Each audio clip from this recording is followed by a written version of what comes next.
Hey everyone, welcome to another motivational morning. One of the things that I have learned from my entire program uh, in the MBA is not really so much healthcare. I mean, it was a healthcare concentration as much as it was the idea of leadership and what that's about. So for those of you that don't know, so I went to Strayer University and was a part of the Jack Welch Management Institute. And so in that business program, they really have espoused the late and great Jack Welch's 8 rules of leadership, his paradigm for winning in business. And it was the first class itself was eye opening when I realized, wow, okay, this is what it takes to actually be a leader. And it's not something that most people are born with. The majority of us, we have to learn these things. And even if you have the gift to lead, you still have to hone the skill, right? So what was one of the biggest things that I learned? You can have the best plan, you can have the greatest strategy. Y'all know I like to sketch out things and map things out and you know connect one dot to the next and to the next and create a narrative behind the whole thing and all of that. But if you don't have the people behind it, if you don't have the people who are rallying around the vision, it's not going to work. It's not going to work. And I also think that it's the same thing in just normal life. It's also the same thing in your relationships. It's the same thing in almost everything, where you have to put people at the center of the goal, if that makes sense. Now maybe it's the user experience designer in me that's like, everything is people centered, right? But even with the healthcare idealist, it's patient centered care. So what does that look like? Well, so Colossians 3 verse 12, this is so interesting to me because at the end of the day, for the apostle Paul, this is what it was all about. The entire Christian experience for him, it's at least for this particular group of people, it's like they needed to be reminded what this was. And so he says in verse 12, Colossians chapter 3, therefore, as the elect of God, holy and beloved, here we go, put on tender mercies, kindness, humility, meekness, long suffering, bearing one another, and forgiving one another. If anyone has a complaint against another, even as Christ forgave you, so you must also do. But then he says something very interesting in verse 14. He says, but above all things, put on love, which is the bond of perfection. Oh, wow. And he keeps going, but the bond of perfection from Paul's perspective was love. Well, what does that love look like? Kindness, humility.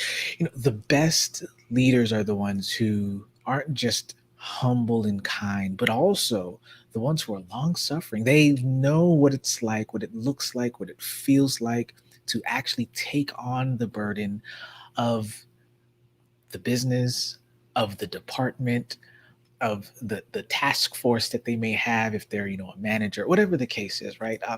And they work with the team. Y'all know, well, if you don't, I'm going to tell you right now, there's like 4 stages of a group dynamic. And this is like simple, group dynamics was definitely a little bit more complicated, but you really have 4 stages. The first one is forming, when you guys come together and you don't really know each other. Everybody's kind of agreeing with everything. And then eventually you get to this space where somebody eventually objects. And that's the storming, right? Somebody's like, I don't know, I don't agree. And then from there it transitions into normalizing, so that's the norming. And then once everybody is in a sense in sync on the same page, you can perform. And I think too many times when we are in context that it requires you to actually work with people, we envision the performance, right? We envision just going, but we haven't even fully formed yet. We haven't even gone through uh, some sort of, not dissension, but some sort of friction that allows people to start really speaking what their minds are, where you move from the bobblehead group thing, kind of like, yeah, I agree, to the point where it's like, okay, now our true personalities are being shown. What are we really going to do? And how are we really going to make this thing work together so that we can actually be a performing group. I think it's the same thing for relationships. You get to know somebody, and eventually there's going to come a point in time where there will be the storm. It's just a reality. Now, that's not saying that the storm is supposed to be forever. It can't be, because if it is, then you won't be able to normalize. You won't get to the point where you are in sync. Paul is saying, listen, y'all Colossians, this is how it works. It's not just about going to church. It's not just about praying and being spiritual. That's all cool, but that's one side of it. It's cool to have your vertical centeredness, but once you get out of the room or the prayer closet or your house, there's work to do. And for most of us, it's not even our house. We're working from home right now. But the point is, you got to shift, and there's connections that need to be happening. And if you are a leader, I just want to express to you that I'm hoping that you get this idea of your plan, your strategy. The things that you are great at doing will not fully succeed if you don't have the people in your corner, if you haven't built the proper relationships. You got to work that into it. If not, you'll be running a race by yourself. And I don't know if you know how that feels. When you have the vision, you know what it looks like, you know what it's supposed to be and how it's supposed to manifest, but you're running in front. And not just, because some people can. Some people are visionaries, pioneers, so to speak. They run ahead, they clear the way for everybody else to come in as they trailblaze and like, follow me. But if you don't have the people who are going to come, it's just going to be you shouting in an empty wilderness, follow me, and nobody shows up. So you got to figure out for yourself, what do you want? What do you want your leadership to look like? What do you want your relationships to look like? What do you want even your plans and your goals for 2021 to look like?